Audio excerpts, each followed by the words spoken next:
এটা হচ্ছে যে আপনার পিআর এর ক্ষেত্রে আপনি ডাবল প্লাস পয়েন্ট পাবেন, মানে পয়েন্ট এক্সট্রা বেশি পাবেন, 10 পয়েন্ট 15 পয়েন্ট বেশি পাবেন। পিআর ক্ষেত্রে যদি আপনি অ্যাপ্লাই করেন তখন অন্যান্যদের ক্যান্ডিডেটের তুলনায় আপনার পিআর পাওয়ার চান্সটা অনেক হাই যাবে। হ্যালো, আসসালামু আলাইকুম গাইস, আশা করি সবাই আল্লাহর রহমতে ভালো আছেন। আপনারা অনেকে আমাকে মেসেজ করছিলেন এবং অনেকেই কমেন্ট করছিলেন যে ভাইয়া অস্ট্রেলিয়ার কোন ইউনিভার্সিটিগুলো সেরা ভিসা রেশিওর দিকে, যে অ্যাপ্লাই করলে ভিসা হওয়ার চান্সটা অনেক বেশি, 90% থাকে ভিসা রেশিও। এরকম কয়েকটা ইউনিভার্সিটির নাম বলেন যেগুলোতে আমরা অ্যাপ্লাই করলে মোটামুটি একটু সিকিউর থাকবো বা আমরা সেফ জোনে থাকবো।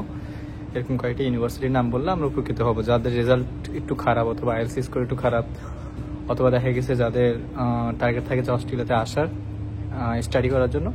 সেই ক্ষেত্রে অনেকে কোন ইউনিভার্সিটিতে অ্যাপ্লাই করবে এটা চুজ করতে পারে না বা ডিসিশন নিতে পারে না। তো আপনারা অনেকে আমাকে অনেক কমেন্ট করছিলেন, মেসেজ করছিলেন এই বিষয়ে জানার জন্য। আজকে ক্লিয়ার করে দিব যে আপনি অস্ট্রেলিয়াতে কোন ইউনিভার্সিটিতে অ্যাপ্লাই করলে মোটামুটি একটু সিকিউর থাকতে পারবেন। বাট সবগুলো ইউনিভার্সিটিতে অ্যাপ্লাই করলে আপনার যদি ফাইল ঠিক থাকে, ডকুমেন্টস ঠিক থাকে, ভিসা হবে। বাট আপনার কয়েকটি ইউনিভার্সিটি আছে যেগুলো হচ্ছে একটু ভিসা অফিসার অন্যভাবে দেখে। সো ওইসব ইউনিভার্সিটিতে অ্যাপ্লাই করলে কি ভিসা অফিসার আপনার ফাইলটা যদি একটু উইকও থাকে, সেক্ষেত্রে হচ্ছে আপনার ভিসা হওয়ার চান্সটা একটু হাই থাকে, কারণ ভিসা অফিসার একটু কনসিডার করে, কারণ ওরা জানে যে ওদের এই ইউনিভার্সিটি টিউশন ফিগুলো একটু বেশি। সো যার কারণ হচ্ছে ওরা চায় যে এই ইউনিভার্সিটির স্টুডেন্টগুলো আসুক, মানে ওরা একটু চান্স দেয় ঢোকার জন্য।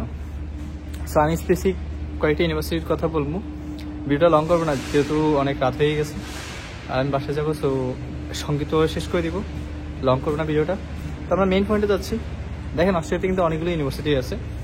তো আপনি যদি একদম যদি একটু সিকিউর থাকতে চান, সেই ক্ষেত্রে আমি কয়েকটি ইউনিভার্সিটির নাম বলতেছি। এগুলো একটু টিউশন ফি বেশি, বাট বিষয়ের দিকে এগুলো টপে আছে। তো আপনি চাইলে university of Manas, university of Melbourne, তারপর ইউনিভার্সিটি অফ সিডনি, তারপর হচ্ছে যে ইউনিভার্সিটি অফ অ্যাডিলেড, তারপর হচ্ছে যে আপনি সুইনবার্ন ইউনিভার্সিটি, ম্যাকুয়ার ইউনিভার্সিটি, এগুলোতে যদি আপনি অ্যাপ্লাই করেন সেক্ষেত্রে আপনার ভিসা হওয়ার চান্সটা অনেক হাই। এগুলো আপনারা হয়তো অনেকে বলবেন যে ভাই এগুলো টিউশন ফিটা অনেক বেশি। সো এত বেশি টিউশন ফি কি ম্যানেজ করা সম্ভব কি না, অথবা এত বেশি টিউশন ফি কি অ্যাফোর্ড করা সম্ভব কি না। তো টু বি অনেস্ট, আপনার যদি অস্ট্রেলিয়াতে ঢোকার ইচ্ছে থাকে, ঢুকে আপনি পড়াশোনা করবেন, তাহলে আপনি এইসব ইউনিভার্সিটিতে অ্যাপ্লাই করতে পারেন। এগুলোর বিশেষ অনেক বেশি অন্যান্য ইউনিভার্সিটি থেকে, অন্যান্য ইউনিভার্সিটিগুলো বিশেষ একটু বেশি, যেটা সত্যি কথা।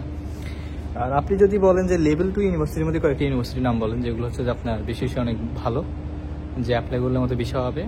লেভেল 2 ইউনিভার্সিটির কথা বললে আমি বলবো যে এডিথ ক্রাউন একটা ইউনিভার্সিটি আছে, তারপর হচ্ছে যে আপনার লাটভ ইউনিভার্সিটি আছে, সিকিউ তো অবশ্যই আছে, এটা আমরা জানি।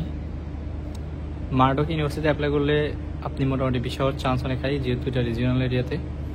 তো মার্ডক, এডিথ ক্রাউন, এগুলোতে অ্যাপ্লাই করার চেষ্টা করবেন। এগুলো বিশেষ কিন্তু অন্যান্য ইউনিভার্সিটি থেকে বেশি, লেভেল 2 ইউনিভার্সিটি। সো যেগুলো টপ ক্লাস ইউনিভার্সিটি এগুলোর কথা তো বললাম, প্লাস এগুলো হচ্ছে আপনার রেশিওর মধ্যে একটু ভালো।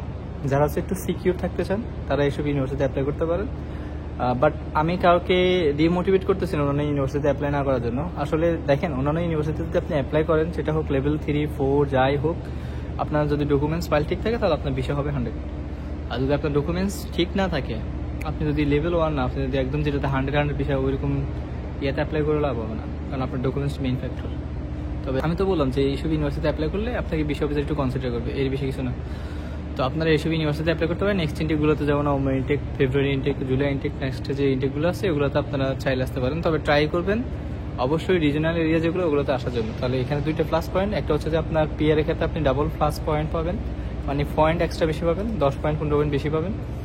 পিআর ক্ষেত্রে যদি আপনি অ্যাপ্লাই করেন তখন অন্যান্যদের ক্যান্ডিডেটের তুলনায় আপনার পিআর পাওয়ার চান্সটা অনেক হাই। যেমন মেলবোর্ন থেকে যদি কেউ অ্যাপ্লাই করে পিআর জন্য, সেক্ষেত্রে আপনি যদি পার্থ থেকে, অ্যাডিলেড থেকে অ্যাপ্লাই করেন, কারণ আপনি এখানে ডিরেক্ট আসছেন, আপনি ব্যাচেলর বা মাস্টার্সের জন্য ডিরেক্ট পার্থে বা অ্যাডিলেড হয়ে গেছেন, সেক্ষেত্রে হচ্ছে আপনার পিআর পাওয়ার চান্স অনেক বেশি, তাদের সে আপনার পিআর এর চান্সটা এগিয়ে থাকবে।